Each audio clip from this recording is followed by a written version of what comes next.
लाखों बच्चों पे, दलितों पे, पिछड़ों पे, आदिवासियों पे हत्याएं होती हैं सर, क्यों नहीं चर्चा होती इस हाउस में सर?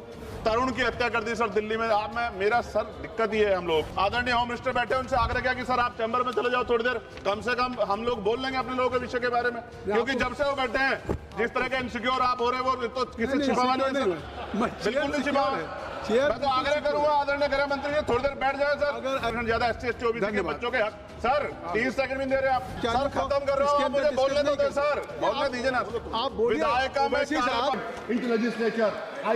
धन्यवाद। Honorable Speaker, Birla ji is very kind enough to you.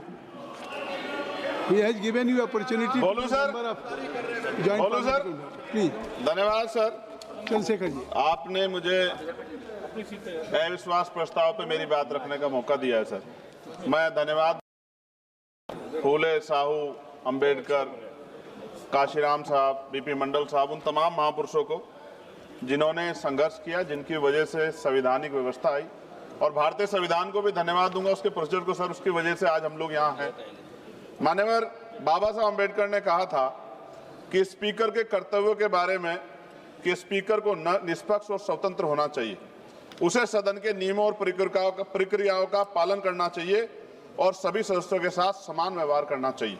उन्होंने यह भी कहा कि स्पीकर को सदन की कार्रवाई को सुचारू रूप से चलाने के लिए आवश्यक कदम उठाने चाहिए, उसे सदन के सदस्यों को अपने विचार व्यक्त करने का अवसर देना चाहिए और सदन की गरिमा बनाए रखना चाहिए।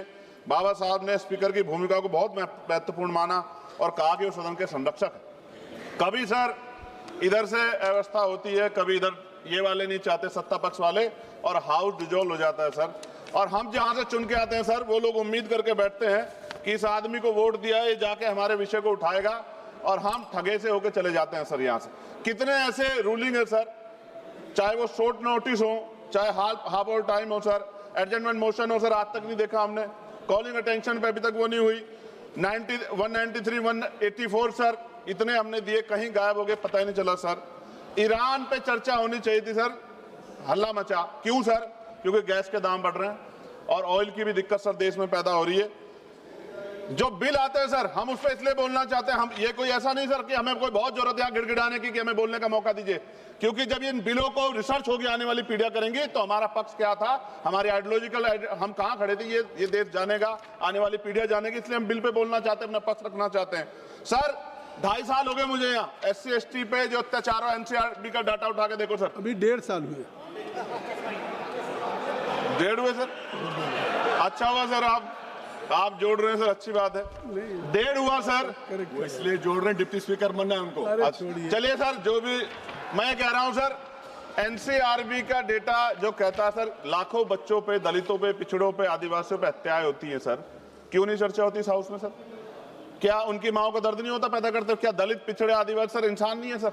सर जयसलाल सरोज को सर जला के मार दिया, कफ्ताड़ की माँ बेटी को सर अन्याय, और तरुण की हत्या कर दी सर दिल्ली में।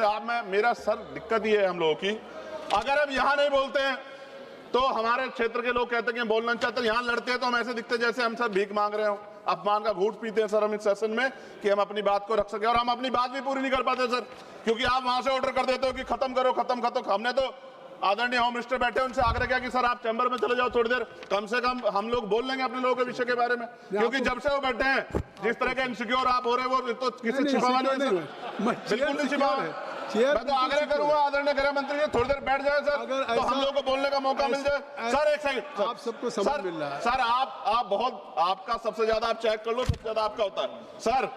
डिप्टी स्पीकर नहीं बनाया गया सर, चेयर और पैनल की जरूरत नहीं पड़ती आज, अगर डिप्टी स्पीकर बन जाता सर। जब हम प्रोटेस्ट करते थे तो बहुत सारे IB के अधिकारी हमें वहां बाहर मिलते थे सर, आजकल हम उनको अंदर भी देख रहे हैं। क्या स्पीकर साहब को पता है इस बारे में?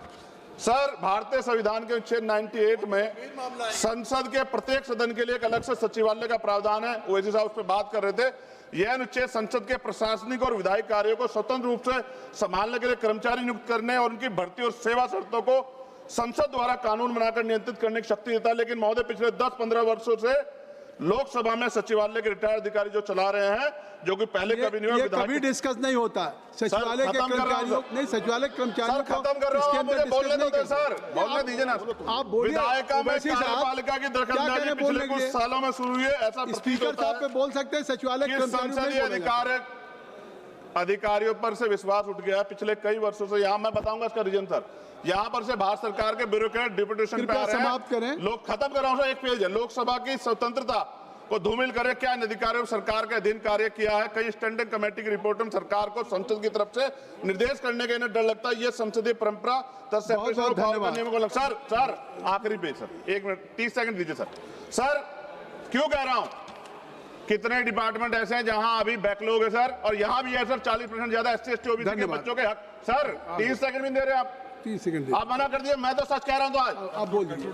मान्यवर बहुत सारे बैकलॉग हैं। SC ST के बच्चों को, OBC के बच्चों को अधिकार मिलना चाहिए, नौकरी रोजगार मिलना चाहिए, इसलिए मैंने इस बात को उठाया। कई वर्षों से लोकसभा में नियुक्ति भी नहीं हुई, रिटायर्ड कर्मचारियों को समाप्त करिए। रखा है। माननीय लोकसभा के सदस्य कर्मचारियों के निकट में अब सरकारी सर हो गया, समाप्त कर रहा हूं। सरकारी घर की व्यवस्था सुनिश्चित की जाए। आपकी बात खत्म हो गई। अब समाप्त कर दें। सभी मैं माननीय सदस्यों से कहूंगा नहीं, चलिए अब सभी माननीय सदस्य से कहूंगा कि हर विषय पे हर माननीय सदस्य को आज होने के बावजूद भी मौका नहीं दिया जा सकता, लेकिन सभी सदस्यों को समय समय पे मौका मिलता रहता है। इसलिए माननीय गृह मंत्री जी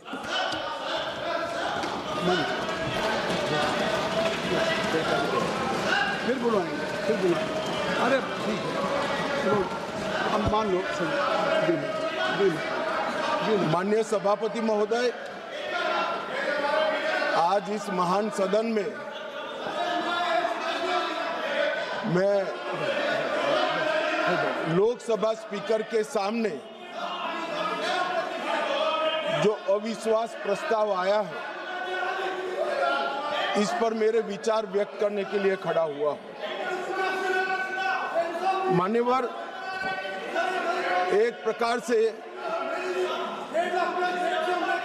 ये जो घटना है वो कोई सामान्य घटना नहीं है। करीब करीब 4 दशक के बाद एक बार फिर से लोकसभा अध्यक्ष के सामने अविश्वास प्रस्ताव आया है, और एक प्रकार से मैं ये भी कहना चाहता हूं कि संसदीय राजनीति और ये सदन दोनों के लिए ये अफसोसजनक घटना है।